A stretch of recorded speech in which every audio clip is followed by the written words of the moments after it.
often when we're speaking to someone in conversation, you're not actually focusing on the message they're trying to give you. You're just thinking about what you're going to say next. So how do you deeply listen? How do you then understand context? So understanding that context and then moderating your responses. So moderating what you're saying based on what you're hearing and understanding of the other person.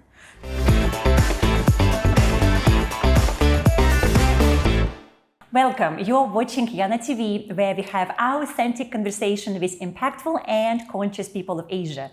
My name is Yana Fry, and today with us in the studio, we have back Dr. Damini Chawla, who has been on this couch already, and we have been talking about career transition, how she transitioned from being a dentist to being an award-winning speaker. And we received so much feedback from you asking about communication. How do you actually ask for what you want? How do you talk to difficult people? And how do you make it come reality for your real life? So today, Damini is here with us again, and I'm really curious to hear, how did you do that? I love to share this story because I think so many people are able to relate to it. But when I first arrived in Singapore, this was January 2011, to start my first real full-time job, I just graduated from dental school. I had this idea that I've learned everything there is to learn about patient communication. I think we all feel like this when we're 20-something, to be honest. Yeah, I was invincible, basically. I recognize myself in this. Yeah. So you know, I get here and I'm like, well, all my patients in Australia love me. So there's no reason why my new Singaporean patients aren't going to love me too. So I go into work and day one, this gentleman walks in, and it's such a small, simple example, but he walks in and it's 7 p.m. on a Monday. He's clearly wearing work clothes. And so I decide I'm going to jump in and engage, right? And I'm like, hi, how are you? Are you coming straight from work? Where do you work? Now, and like where I come from, that's just like really normal, right? Yeah. That's just like, chats. Yeah. And he just looks at me like I'm insane. And there's just sheer like panic on his face. And he looks at me and he says, Juronga, why you need to know? Yeah. And I'm like, oh my God, that's not what I meant at all. Like it was just not at all where I was going with the question. And so slowly I started to realize that often I'm saying things and I'm so caught up in what I want to say, right? Or how I want to communicate, but it's just not landing correctly. I'm sure we all have been there. I mean, there's everywhere, relationship, business, relationship with clients, with investors, with talk shows. I mean, everywhere. So how do you say things in a way that you actually mean that lands with people? So over time, I started to realize that really like my superpower is something that everyone is capable of, and it's meeting people where they are, right? And so it's all about, so I now have obviously a framework around it, which is called Speak Human. When you speak human, the idea is that you are able to meet people where they are. You're not focusing on what you're trying to say, but you're focusing on the message that you want them to receive from the context that they're coming from. Yeah. So if you're willing to do it with me, I'll talk you through the human framework. I'm curious now. Okay, yes. Okay. Let's do that. So it's a little head, shoulders, knees and toes type situation. Okay. So we go hearing, which is hearing, understanding. Yeah. Moderating. Yeah. Like, where's my heart? Yeah. It's on that side. It's on that side. So moderating, authentically expressing, and then needs. So and is for needs. That. So when you really break that down, right? It's hearing to deeply listen and hearing to really understand, like hear what the person's saying rather than hearing to respond. Often when we're speaking to someone in conversation, you're not actually focusing on the message they're trying to give you. You're just thinking about what you're going to say next. Yeah. Right? So how do you deeply listen? How do you then understand context? So understanding that every human being has a social, emotional, cultural, generational, financial context. And that context makes up your drivers and your triggers and, how the other person is going to receive what you're saying. So understanding that context and then moderating your responses. So moderating what you're saying based on what you're hearing and understanding of the other person. So rather than just, this is who I am and this is how I speak and this is how I communicate, saying, okay, well, take it or leave it. Yeah, this is what I'm trying to get across. So how can I better say this to meet your context, right? But as I'm moderating that, I still want to be authentic. So how do you not lose your authenticity in moderating what you're saying? And then the last one is needs. So, the needs is a clap, and it's because it takes two hands. And so that part is two parts. So it's understand. So, when you go through all the other steps, you hear, you understand, you moderate, you authentically sort of express yourself, but create that space for others to be authentic.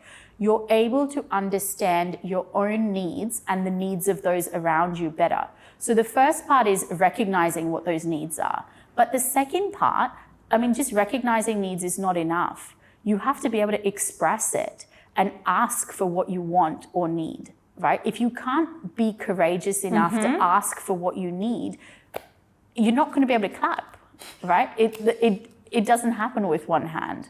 So courage and communication, have to see. Yeah, you have to come together. It has to come together. The identification and expression of needs comes together to meet your needs. So that is my framework for helping people to communicate better, to be able to really connect with other people.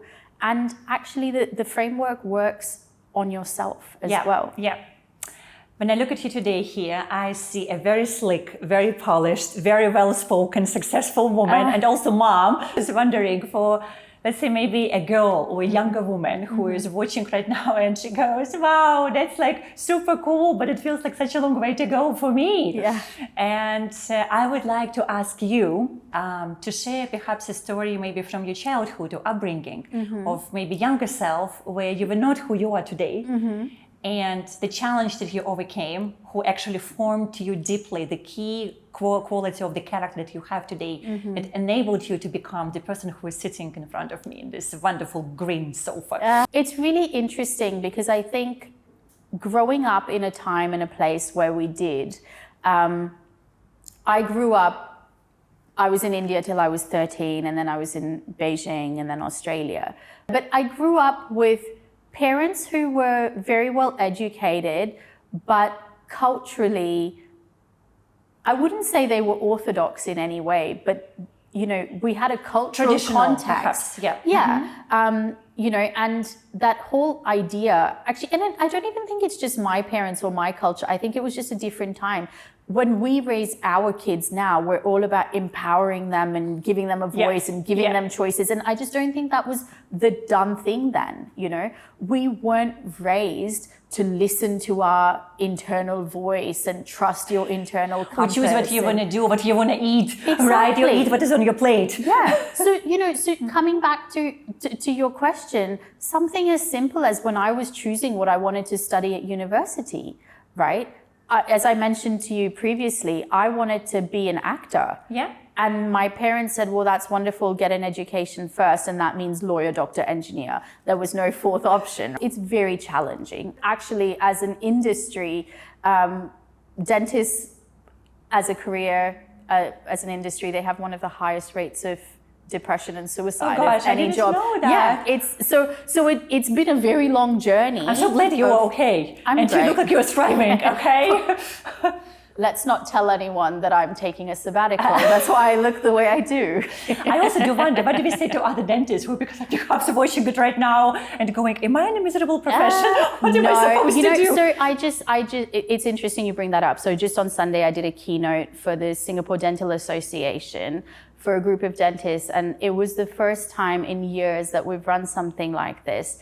And it was about just identifying anxiety and signs of stress and burnout.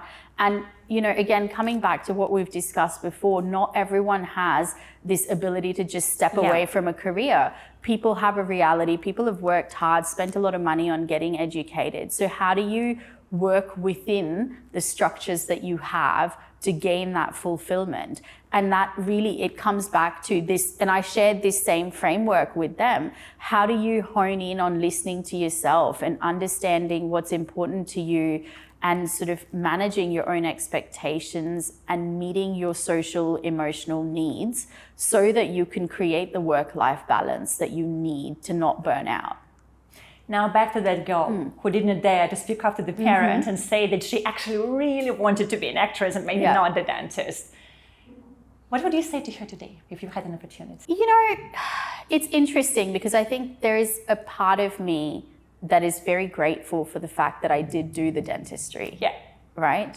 The reality of it is it's given me a great head start in life. I was speaking, I mentioned to you, I did a keynote for a group of 400 teenagers a couple of weeks ago.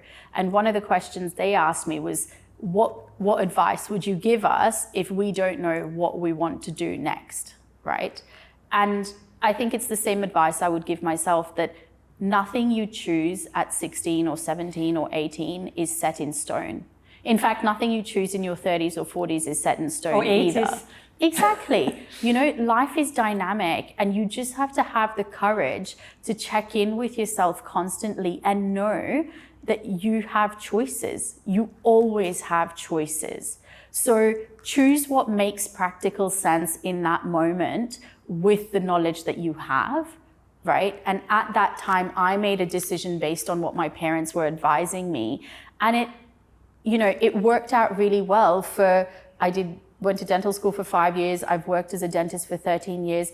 And now everything that I've learned from that is giving me the ability to do what I want to do today. So I don't have any regrets, but I would say just knowing that your identity is not pegged to a decision that you make. Your identity is who you are as a person, and you can make choices and make life changes and transitions along the way as and when you feel like you need it.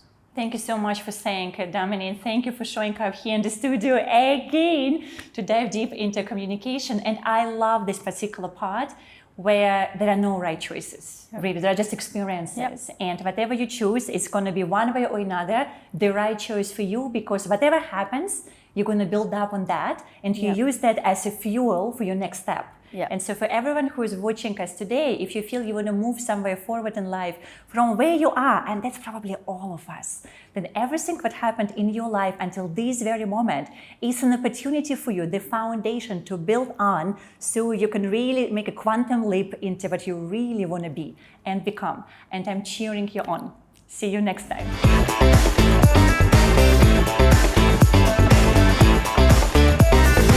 I just thought I was awesome. But you are awesome. Come on, you are awesome. I am awesome.